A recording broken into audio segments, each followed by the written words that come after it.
Looks like we're live. Good afternoon, everyone. I'm Erin Erickson from Mom Enough, and I am so excited to have you join us for this episode of Mom Enough Live. We're going to be talking about loose parts, benefits of creative play with everyday objects. And I'm sure all of you parents out there have found maybe you bring a special toy to lunch with your kids and then all they want to play with is the spoon and the napkin.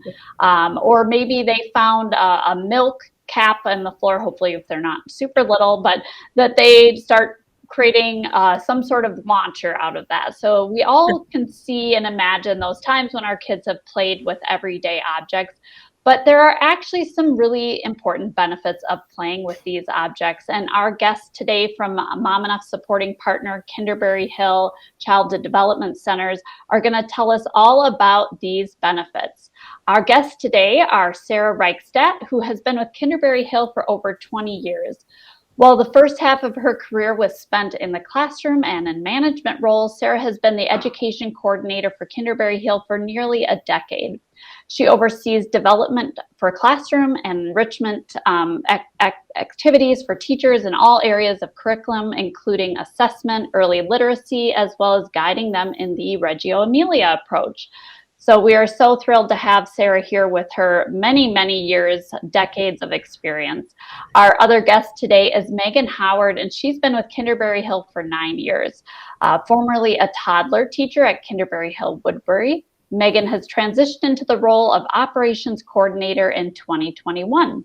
Megan ensures her school community is warm and welcoming for children, families, and staff. And while I have teenagers now, I had the great pleasure of having my children at Kinderberry Hill when they were younger, and it was such a wonderful experience. I actually think back to one thing in particular. My son was starting to go through potty training. And I just remember what a huge relief it was to know that I could bring him to his school for the day, as we called it, school, and that they would continue to work on the things we were working on at home, and that there was such great alignment with kind of my values as a parent and my background doing this work for so many years, and having a mom, Marty Erickson, who's an expert in childhood development. It was so great to see a child care and child development center that could really match what we know works best for children. So we're just thrilled to have Kinderberry Hill as both a supporting partner and today to be our guest experts for this Mom Enough Live. So thank you so much for joining us. Thank you for having us. Thank you so much. Absolutely. Well, let's just start off with a kind of a question I think most of us want to know is, what are loose parts and what are some examples of loose parts that we might have at home today? When we're talking about loose parts, we're basically talking about anything that a child can play with that is not a toy. So if we give children Matchbox cars, they're typically going to play cars. But if you give them a basket of maybe it's shells or napkin rings, they have to figure out, how does this work? What am I going to do with this? I don't know how to play with this. So that's basically what loose parts are. And then some loose parts that you'll probably have just close at hand around your house might be, I did mention the napkin rings, canning rings, paper towel rolls, clothespins, buttons, stuff like that would be easily accessible at your house to just throw into some of their toys. Yeah, that's what great. They decide to do. Yeah. How fun. So I remember I had a policy at home about I didn't want like toy guns at the house. I don't know. It was just something I was like, oh, we're just not going to have that. But I remember my son would use like random objects and paper, and maybe he created a gun or two, but mostly he would create like rubber band launchers or other kind of things with just like random things he found around the house. And, you know, he was, of course, very careful. He wouldn't shoot anybody in the eye or anything, but I found myself like reciting, you'll shoot your eye out, you know, that whole thing. But of course, giving them that important guidance about what's safe and being mindful of, you know, what stage of development, you know, a different object might be appropriate. So, of course, not giving very young children things they could choke on, but having, I think that it's just so cool to see what kids will do with these. loose parts. Yeah. So, Absolutely. yeah. So, what are some of the benefits of loose parts play? So, going along the lines of being completely accessible, I mean, you can find loose parts anywhere. Loose parts offer so many great benefits for children. One of those being that they're completely open-ended. So kids will do with them what they want to. You can find them anywhere. You can see their creativity and their imagination grow as they're playing with these loose parts, which is one of the greatest things. It helps us to help children discover more about themselves. It helps to enhance their development in so many different areas, one of those being language and vocabulary. As they're explaining, what this is that I created, they're expanding their vocabulary and learning to have conversations with people, which can help social play as well. So it just keeps extending one thing after another. Oh, that's so cool. I think one of my favorite things about loose parts play is there has to be a bit of an agreement or a collaboration. Mm-hmm. If I'm going to play with you and I have a wood round and I say it's a wheel, you can't Mm-hmm. pick it up and use it for a piece of toast. So there's that little bit of agreement and social piece that I love about loose parts too. Yeah, and I can really see too where it could be a cool thing in the context of the parent-child relationship, as the parents like, well, tell me, what is that? And they Mm-hmm. might say like it's a piece of toast or something, as Yes. you said, and you're like, oh, that's so interesting. And what are you going to do with that piece of toast, or how are you going to make that wheel go, and are you going to put it together with anything else? So I think it's such a great way for parents to kind of engage with their kids around loose parts play and foster that creativity that come from that. Yeah. So what about child development? How do loose parts kind of support a child's development, and what can our children learn from loose parts? Yes, absolutely. And I think that's kind of goes a little hand in hand with the last question, the open-endedness of it and being able to explore all areas of development with the social emotional aspect and learning to have conversations with other children and building off of that. And with language, expanding the language and the vocabulary, the physical aspect of building things and taking risks and experimenting in different ways, really touching on all of those different areas of development and learning to grow with that as they are getting older.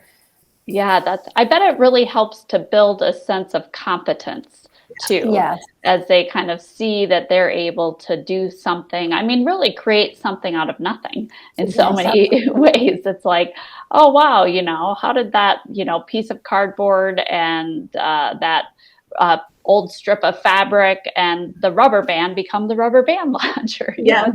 It's pretty cool to see that.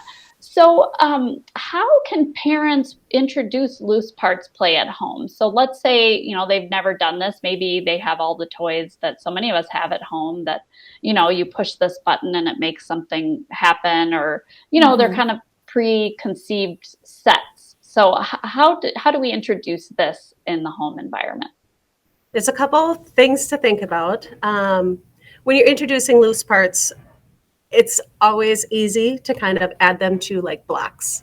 And as a parent, you might want to set up a couple blocks and then put maybe a thread spool on top and just kind of start their idea that I can build with these. You could introduce them like that. Another thing to think about when you're introducing loose parts, if you're going to give them, say, a bowl of corks, be ready for them to want to dump those and spread those and line them up to see what those pieces do before they figure out what they can actually do with them. So just sitting back and watching them explore new materials is one of my favorite things to do with the loose parts. And then I think the last piece to think about in loose parts is if you aren't seeing the interest, take that little Lego guy, your little Lego person, and put that on top of a stack of dice with a playing card, underneath it, just to kind of, they know how to play with the Lego guy. So let them go ahead and explore sometimes with something familiar among those. Yeah, that's a great tip. That's, I could see how, like, something they know with something new, they yep. might, try, they kind of know oh, I like the guy to go like this or something. And, but then they can start doing other things with it. I love that. I think that's so great. I mean, I can even think, I often see parents, at restaurants or out and about, and I see them kind of quick to giving Yeah. kids a device. And Mhm. I think, wouldn't it be cool if you showed up to the restaurant with a Ziploc bag of loose parts and Yes. dumped that on the table? I mean, I think that could be super cool, and the whole table could get involved. And Mhm. Mhm. I think you could, make up games even, and there's so much you can do with open-ended toys, and Yes. it's really helpful for kids, Absolutely. especially in this day and age where I think so much of what children do today is directed by adults, whether it's sports or other organized play that's adult directed. And what I love about things like loose parts is it's really an opportunity for kids to navigate, as you mentioned, those Yeah. social relationships. Maybe you want to work with a friend, or maybe you're still in more that parallel play stage. But Mhm. as you get to kind of into more of those social connections and relations, you might be navigating who's going to get to use which part at which time. And that is so important for children's development as time goes on, that they have those opportunities to navigate things for themselves, without an adult being like, no, Tommy, you can't do that. Or, so I love that part of it too. Yeah. The decision making and problem solving. If Yes. they've Yes, got clothespins and tissue paper, they can make a tree, even though they don't have a toy that looks like a tree. There's so much exactly. brain Mhm. involved. Yeah. Yes. Well, this is kind of a funny story, but when I was a kid, for whatever reason, I never had a Ken doll. Now I realize this isn't loose parts play, but so I just cut the hair of one of my Barbies, and I was like, that's my Ken doll. So Yep. it's like, what are you going to do? It doesn't really look like Ken, but that's You were okay. problem solving. I Yep. was You were. problem solving, and we Yep. we would actually, we didn't have like the Barbie playhouse or whatever. Some of my friends had those, like the fancy Barbie like van or the playhouse, but we Dream would house. just take washcloths and like dish towels and lay them out on the floor and assign, like make each one a room, and we'd use loose parts to create like furniture and Yes. stuff. Mhm. Yes. And I mean, we had a blast with that. So I Yep. think there's just Yep. like, it's endless things you can do. Yep. But I didn't have the dollhouse either, but I had boxes. Mom would oh, give me boxes. boxes and you're Mhm. cutting holes for windows. And that was Yep. almost more fun than playing with the Barbie. Yeah, yeah, Oh, that's true. I yes. know that, designing the space, Yep. figuring out what it was going to be. Well, I'm thinking, as I kind of alluded to earlier, like, oh, we're not going to give the little child the chokeable loose parts. But are there safety considerations like that parents should keep in mind when introducing loose parts? I would say definitely keep that in mind, depending on the age of your child. Obviously, be aware of the small parts and don't introduce those to the little ones. They're not quite ready for that, because it is a choking hazard. And a lot of loose parts are nature-based. They can be found outside. So maybe just keeping in mind with wood pieces, like things that could become a sliver. So just things like that, being mindful of what you're introducing to your children. But it really is great to give them any object and just see what they do with it, and just being Yeah. a part of that conversation. The other thing that we want to think about when we're offering children loose parts, at first it might be intimidating to offer Mhm. children a stick, thinking that sticks, well, they'll poke their eye out. But we need to remember we do give them pencils and scissors. So if we Mhm. think about their competence when we're introducing these things and just let them have a little opportunity to explore Yeah, I and love see what that. happens. Yeah. A Yeah. little risky, but of course supervised. Well, and the reality is, if you do get a sliver, you're going to be more careful next time. So, Mhm. I mean, even if something happens, sometimes the negative things, we learn a lot from those things too, and Right. of course, keeping the baseline as safe as it can be. But I was just thinking too that I think, that the outdoor world is a perfect environment for loose parts. I mean, Yes. you can Absolutely. find so many things in nature Mhm. to play with. Yeah. I mean, And it probably. encourages you to get outside more. Yeah, exactly. So probably even in your own backyard, or if you Mhm. don't have a backyard, maybe at the park nearby. There's so many great places to find loose parts that you can integrate as well. So for parents who want more information about integrating loose parts play at home, where can they find more information? Well, you can go to the Kinderberry Hill website. We have some great ideas for families. Also, we have a few favorite books in all of our schools. Loose Parts is one of our favorite books. Oh, great. There are some great children's books that you might enjoy with your children. One is called Not a Stick, Not a Box. There's a series on those. Those are great resources. And then I recently stumbled upon a website that I am loving. It's called Loose Part Laboratory. Oh, cool. On that yet. Great. Well, we'll link to those things in the posts that we'll have with this video on our website, momenough.com. And so we'll make sure to link to those helpful resources as well. Well, thank you so much for joining us today. It was just so fun to talk with you both about this and kind of reminisce on when my children were little and when I was little. And so I so appreciate Sara and Megan joining us from Kinderberry Hill Child Development Centers. And thanks to you all for tuning in. We're so grateful for your time and dedication to learning more about how you can continue to be mom or dad enough. Thank you so much for tuning in. Thank you, Erin. Thank you so much. Thanks for being here.